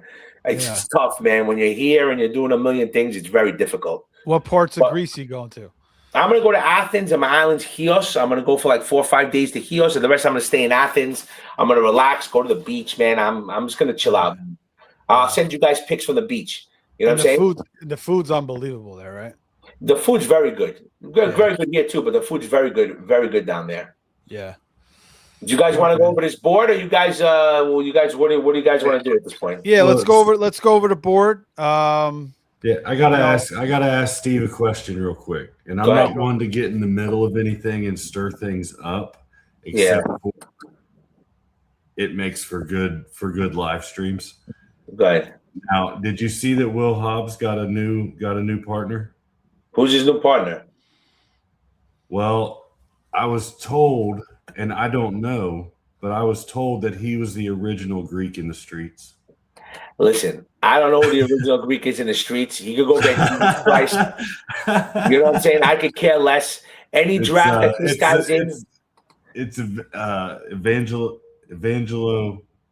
Lilas. I don't. Oh, is that the kid from Chicago that was in the draft the other night? Oh, with the hot dog. Might be right? The hot dog guy. Might be. Yeah. Tell him put some extra relish on his next hot dog, man, and let them draft against me all they want. I could care less. Believe me, it's a gift when I see Hobbs in the room. The guy took the quarterbacks again in another draft. I just saw the last draft he did. Trust me, it's an absolute gift. Thank you, Hobbs. Okay, now let's get to business here. Let's get to where real drafters are drafting. So let's say and on a real podcast. So anything on this board kind of like stand out to you guys? Well, team one. Josh was commenting how they took 3 receivers and then they went with Jake Ferguson. I mean, they went with the Dallas kicker before they took another receiver, but then they went Hunter Adonai, who you like, Steve, but obviously then Wicks, but their receiver room is kind of hit. Yeah, I see where they took Love, the 3-4 turn. That's a good pick. Ted McMillan in the 4th. I think that's a good pick. Ibuka, look, I like Ibuka. And don't get me wrong, Nelson is really high on him. But too high for me. It's too high. Everybody's going nuts on this kid. And it's like Trevion. It's like Trevion last year. It was too high. And I was in that Trevion train. And I got lucky that I won the platinum, even though I drafted Trevion in like the 4th round. So 3rd round, or whatever the fuck I drafted. Your first 3 picks were studs then. No, they weren't. We took Brian Thomas Jr. Wow. We whipped around. We got Puka. Okay. Puka, yeah. Then the 3rd round, we took Trevion Henderson. Okay. And in the 4th round, we took A.J. Brown. Because remember, the games had started already, and A.J. had a shit game. Right. So, but then we had other really good picks. We had like Olave, and can't remember off the top of my head that we got late, but we crushed that league. But that just for the viewers, that's just a 12-team straight up it's a high confined stakes league, 20K entry, confined league. And what did you win for that total? 120,000. Wow, congrats, man. That's unbelievable. Yeah, it was a really good. It was a good. We ran out of fab week 11. Last pickup we did was Christian Watson for $1. So we had stud QB. We drafted. It was good. But there's a lot of good guys in there. I mean, my buddy Glenn, King of Queens, should have won that. Glenn Shorter, another really good drafter. He's in the 100K. He actually should have won it, and we got lucky. But we also grinded. So, this is what we made good lineup decisions. So these are just part of the game, man. This is part of the game. So go over your team, man. The team that Nelson took. Yeah. So me and Nelson, we kind of spoke because I also took Nelson, Puka Neighbors, because we have so many teams. We have to adjust our builds. You can't just take. He could have fired a Buka. We could have done. We have so many of them. When you're drafting this kind of volume, you have to diversify it, right? So we have Malik Neighbors. You know how many shares of Malik Neighbors we have in the 5th round and the 4th round? We have tons. So we want to kind of get a different build. So I see where he went. McConkey's another guy that he could end up really, really proving me. Team looks great to me. I'm not as in as McConkey as everybody else is, but I do like him. And if you have Nakua, Neighbors, McConkey, those are 3 guys that could really, really, really in a shootout give you the edge. Scatterboo, we saw what he could do in a small sample size before he got hurt. This guy's got massive upside. Carnell Tate is another guy, he's in the 5th round. I think I took him in mine also. I'm not sure. But Carnell Tate, I got Carnell Tate also. I think he's the wide receiver 1 in Tennessee. I think Cam Ward's going to have a different step. He's going to take a different step this year. So I'm all in. Jonathan Brooks, my most drafted running back, and the shares that we own are not just these 6th round shares, 7th round shares. We started taking him in the 12th round. We took tons of him, 12, 11, 10, 9, all the way down. But Brooks, in my opinion, is a guy that can win you an overall because he's healthy, that's just the way it is. Michael Pittman, I like Michael Pittman. We've kind of discussed it over the last couple of weeks when it's right and we need a share of Pittman when wide receiver dries up, because I think he fits Aaron Rodgers' arm strength and his scheme perfectly. Yeah, so we've been saying that on this show. Yep. Yeah, I know. I've been watching you guys and I've been commenting. I like Pittman. I'm not in on DK Metcalf. I just think he's more of a spike week. I would take him more in best ball than I would in redraft. But you never know. I mean, everybody's hanging on that 1 year in Seattle when he was wide receiver 1. But you can't hang on that all the time, right? So J.K. Dobbins, to me, on a build like this, J.K. Dobbins is perfect. He is the RB1. It really cuts off after him at running back too. Absolutely. And we're in on Mason, but somebody took Mason before Dobbins. No, you can't do that. Yeah, I don't think that's. No. But it kind of does drop off a little bit. Then Dowdle dropped. I don't mind Dowdle in the 9th round. I don't mind that at all. Kincaid, to me, well, Nelson has a good strategy. He likes to double tap when he punts this and he doesn't take an elite tight end. He kind of like double taps in these 4 rounds are kind of where he goes. So Kincaid, I think, has massive upside this year. I think this is going to be – he's a monster. If you look at him, he's put on muscle. I think Kincaid is – as a possibility, be a top 4 tight end. Trevor Lawrence, if I want any piece of that Jacksonville offense, it's Trevor Lawrence. We are all talking about Parker. I like Parker Washington better than BTJ. Okay? I like BTJ. Okay? I like BTJ. I like Myers a little bit, but I think that Trevor Lawrence is the guy to own there. So that's what Joey Brown was saying yesterday. He goes, if anything, just get Trevor Lawrence if you can't figure it out. And even Josh and I were talking about that earlier, and they were kind of him and Dan are kind of up in the air on who they like the best too. So worst you just take Trevor Lawrence and you hope that he splashes it around. Dan said since freaking Super Bowl Sunday that Lawrence would be our most owned quarterback. We haven't landed him once. He just hasn't been. It hasn't. The draft just haven't gone right. But we've got a whole month left. We've got a few. We got a few coming up. So yep. Yeah, there you go. All right. My wife was calling me from upstairs. She goes, "What are you doing?" I go, "I'm doing a live podcast right now." I go to her. I want to see her response. But look, Kincaid, Andrews, that's a great double tap. If you're gonna punt on, it's a great double tap. Trevor Lawrence, the guy I want in Jacksonville. Matthew Stafford. I mean, this key's in great. Stafford, Puka. I mean, look, this guy wasn't he the QB3 last year? He threw 45 freaking touchdowns. Yeah, they're gonna come down a little bit, but this guy's going in the fucking 12th round. No, I know. I took him the other night with Kyron and Ferguson. Yeah, I mean, I just think that this guy's so underdrafted. I've taken him a lot when I punted QB. I've taken like I like Stafford. He's underdrafted, yeah. I like Stafford. I like Baker Mayfield's a big guy. I think Baker Mayfield is gonna come back to life. If 2 years ago, if you remember when he had that monster year, a lot of people that won overalls in all these contests had Baker Mayfield on there. So I like Baker Mayfield. I like Bo Nix if I'm punting. I like Dart. Tyler Shuck is another guy. Goff. These are guys that I would mix in 2 of them if I'm punting. So, this is a great mix.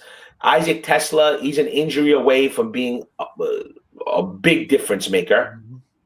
Black, we don't know if it's Black or James. I mean, that is what it is. Holani's a free look. These are all like different stuff, but the build in general. It's the end of the draft. It's the end of the draft. After round like 12, 13, it starts getting really, really crazy. It's like, what are you looking for? But I see Nelson. He put together another solid squad. I'll tell you the Puka Neighbors combination. I mean, that could be absolutely deadly. It could be absolutely. They both should be first round guys if he was healthy. Yeah, they both should be first round guys. Neighbors has the potential to be the best receiver in the league. I mean, he has that potential. So I didn't like the RJ Hart, but I don't mind Team 6's build. I don't mind it. Amon-Ra, AJ Waddle. I like that start. Yeah, we were talking about that team earlier. That's not a bad team.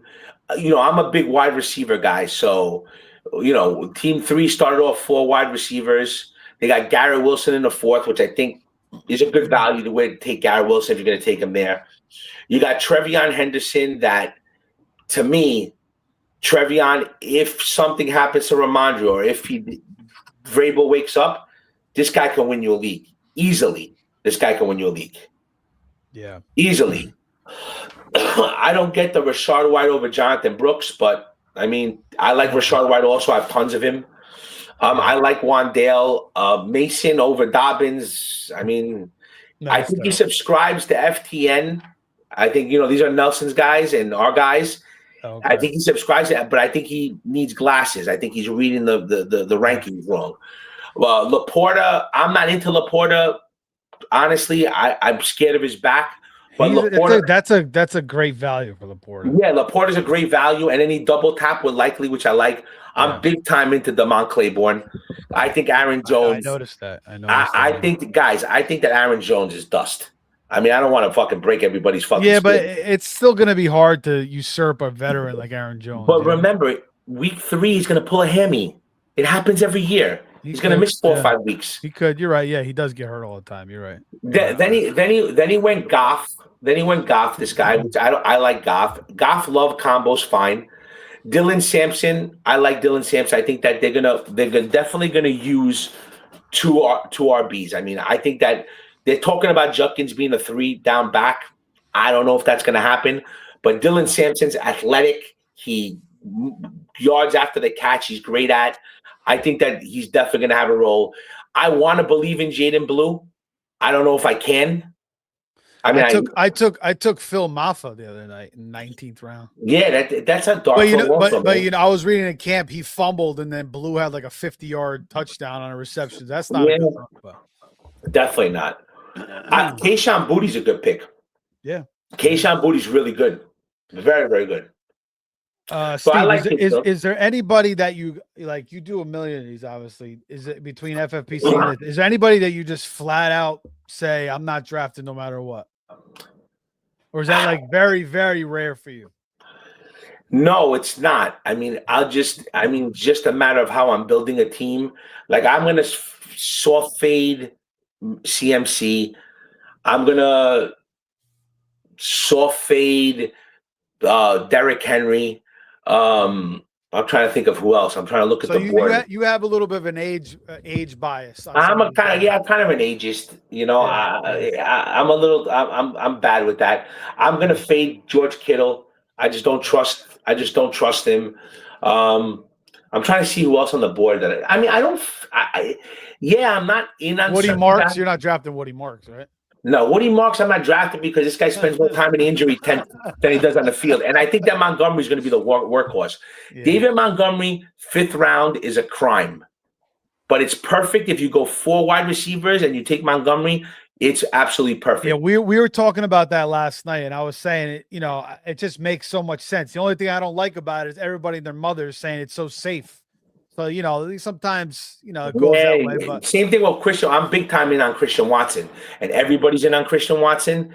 And sometimes that gets super scary because you're like, okay. Yeah. I mean, he seemed like he figured out his health. So that's the biggest thing. Yeah. Well, a lot of these guys are taking these peptides. These peptides are making people, they're getting people. So, I mean, I'm fading Nico Collins. I'm not a Nico Collins guy. I think that's a convoluted room. Okay. Yeah. I'm kind of fading the Jaguars wide receivers. I'll take them in certain spots. Cortland Sutton's a guy I'm fading. Yeah. Let me see who else I'm fading. I'm just trying to get on the board and see what some of the rookies I'm not. Chuba I'm not taking because Jonathan Brooks is 1,000 times better. Yeah. I agree. Now don't get me wrong. Chuba's dropping. If I'm desperate on a running back, I'll take him.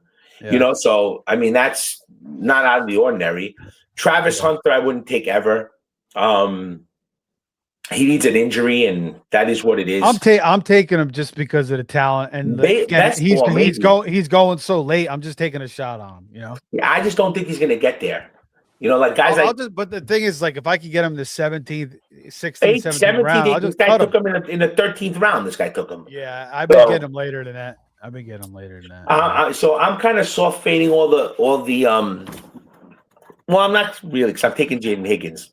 Yeah. But I'm kind of at price Nico Collins and Tank Dell. I don't trust. So yeah, not a guy I'm super taking. But I mean, RJ Harvey, I mean, I've taken him once in the 10th round. I don't feel at the 8th round where this guy went I don't see where his role is going to be. So it's a few different people that I'm not really super in on.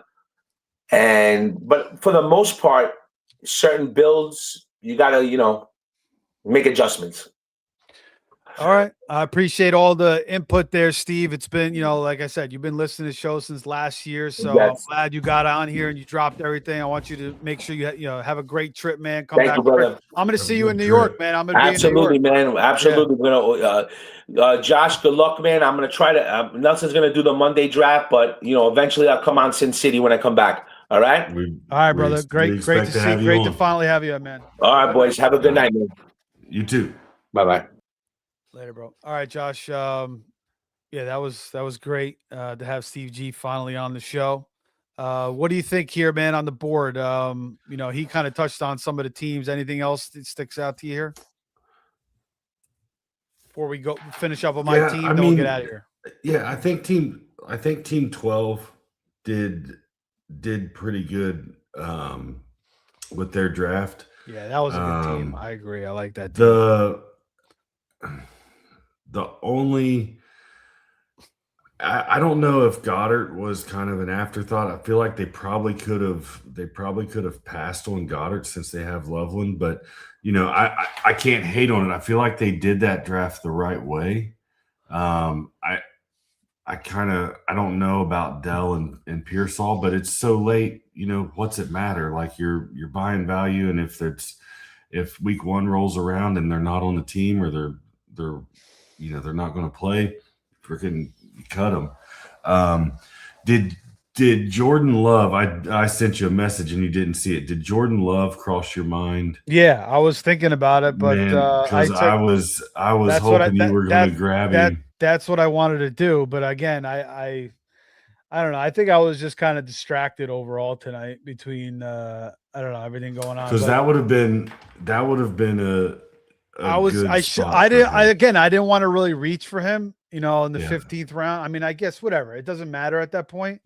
But I felt like maybe I could get him on the way back. But So here's I my took thing. Malik. So I was I took Malik Washington. I didn't really need to take him there.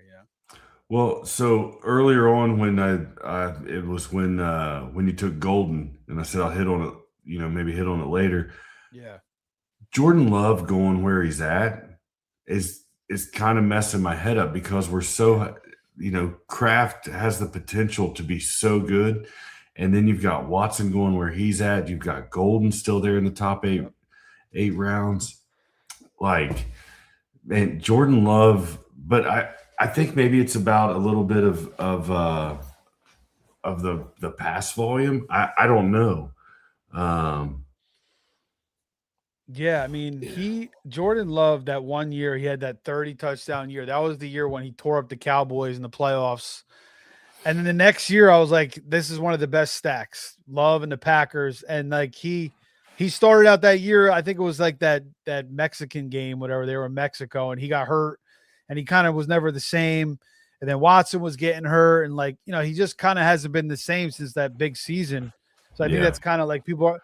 So yeah, I mean, it made sense for me based on my build. But what I do here is I got two quarterbacks that can run. Yeah. So I kind of can make them go naked. And I got Malik Wilson, Washington, and Dart with Fields, but those were low end stacks. But these guys, I feel like if they could just give me Justin Fields type seasons, I'll roll with it. At the end of the day, you don't have to stack and everything else. With where Love was going, that would have been cool. But you got Willis. B8732.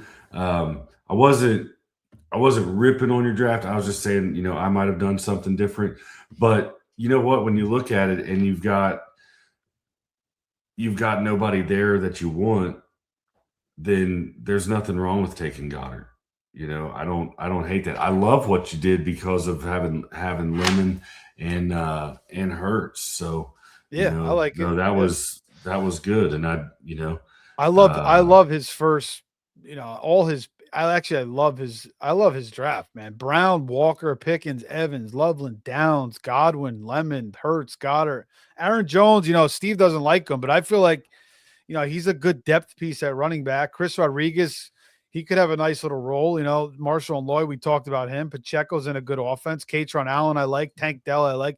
Pearsall, that's just kind of like a high risk, high reward pick there. Brissett, not a bad second quarterback. So I really like it. 16th, 17th round. And, I don't have a problem taking anybody in those rounds because Steve G said it. I think I've heard Billy Waz say it. We've heard Nelson say it. Everybody's saying it. After round 10 or 11, just go get whoever you want because it's just a crapshoot from there this year. I mean, there's going to be a few hidden gems when we look back on it, but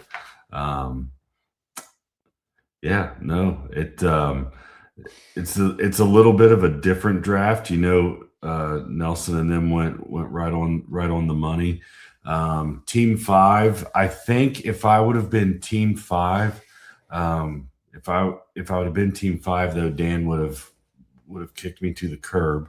I probably would have passed on Bucky and maybe taken Odunze. I maybe would have taken Odunze there and grabbed that second wide receiver right there after the unique start. But that's just me. I'm not picking on anybody. Everybody will be able to pick on me and Dan Monday night at 8:00. So yeah, I think I'm gonna jump in that with you guys. Maybe I'll jump on your show too. Let you guys, ask me some questions and let you guys do the hosting part for once. So that'd be cool. Sounds good. I could say this draft, like I said, I feel like I was a little bit distracted. I was coming in trying to do the Cook Allen thing. Allen went earlier. I should have took Hurts.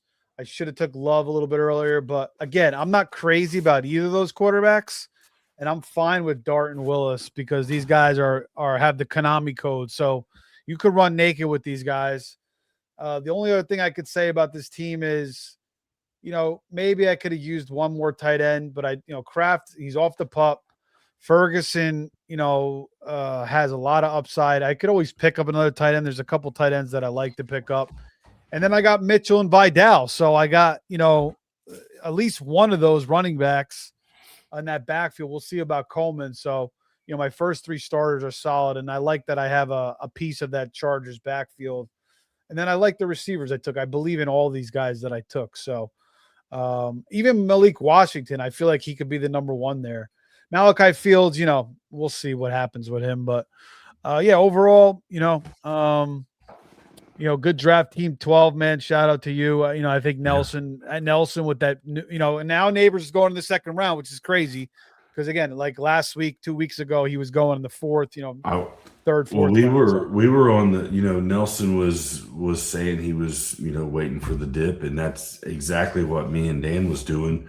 I was fully expecting there to be, starting training camp on the pup, and then getting a couple shares of him. And man, he's shot up there fast, but when he pushes up, that just pushes somebody else back down. So, watching these live streams, watching the draft boards, figure out where that value is that gets pushed down in these, because one thing about it, guys like Nelson and Steve and the people that draft volume, you're hearing a lot of them say, I would normally take this guy, but I'm passing because I've got too many shares of this one. Yeah. Well, right now is the time to get in a 350 OC and take advantage of somebody that's getting pushed down. Maybe you get the unique build and win 1,500 or 300,000. So, yeah, I mean, like last night, Taylor and Saquon, especially Taylor. I mean, you don't really see him fall to the middle of the second round. So every once in a while, you get these crazy values. I was just going to comment on the team 7 there. I thought he did a good job. Taylor, Bowers, Higgins, J-Mo, Jalen Warren, Pierce, Concepcion, Coker, all picks that I like. There's some talk of Bigsby might have a little bit more of a role this year. So, I like that. I was hoping Bigsby was going to make it back to you in that round. There was a few times I was hoping guys slid to you, and they just didn't. Yeah. But it would have been nice to have had that handcuff for Barkley. Yeah, that's true too. The only other thing too is I think Kraft's going to start moving up the board a little bit now too. Now that he's back in camp, I mean, I think he's going to start pumping up a little bit. But yeah. Fannin, I don't know what people are sleeping on these tight ends a little bit, especially Fannin and Kraft. I think both these guys probably going to move back up. Fannin, I know, was up, then moved down.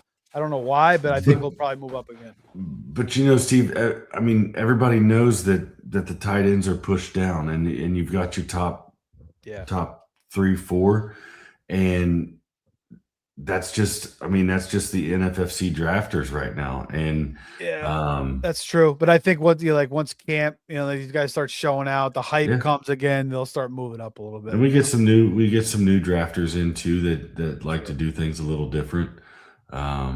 They'll push up. Primetime season will show where guys go to. Yeah, for sure. Which starts Saturday night. That's the first. I think that's the first online primetime is Saturday night. I know that Maddie Modica has been drafting some slow prime times, but I did one slow prime time. Actually, I started with McCaffrey and Walker. I kind of liked how the team came out, actually. But I'm gonna try. Yeah, I'm gonna do the circa. I'm gonna try to go for that $1 million bonus they got going on. Why not? So because I've been doing FFWC drafts, so I know the format. I'm pretty familiar with it, so I'll take a shot on it. All right, man. Well, thanks for jumping in tonight, Josh. Appreciate you. Is there any last thoughts you want to put down here before we get out of here? No, just I think me and Dan will probably go on about 7:45, maybe 7:50. and talk a little bit, hype up the big tag team draft coming up on August 12th at 9:00, live streamed on six different YouTube channels. We've got Nelson Souza's channel with FTN confirmed. We've got Doc Roto's channel on YouTube confirmed. Paul Spateri and Matty Modica is confirmed. And then, of course, here on Fantasy Savvy, me and Dan will be hosting. And then waiting on confirmation on the last two. But it's going to be a really, really unique draft. And you can go back and watch it from the different point of views of every single tag team in it. So should be good. Yeah, that's going to be awesome. That's going to be like the Royal Rumble of fantasy, man. It's gonna be sick. Yeah, maybe we could get a little nice little intro with that, with some wrestling or something. My phone blew up after Monday night when we announced it and had Greg Ambrosius on the show, which was absolutely awesome that he jumped on the show with us to talk about it. And, you guys talking about the bragging rights and the trash talk that's going to go on between this league and everything. And it's going to be a lot of fun. So I'm really looking forward to it. And it's going to be great to track all year, especially. Yeah. So that's going to be a great part of it. All right, man. Yeah. I'm not letting anybody, me, Dan, nobody else. I mean, me and Dan are planning on winning it, but somebody's going to be in last place, and that's not going to be a league that's forgotten about. We're going to talk about it on the show every single week this season.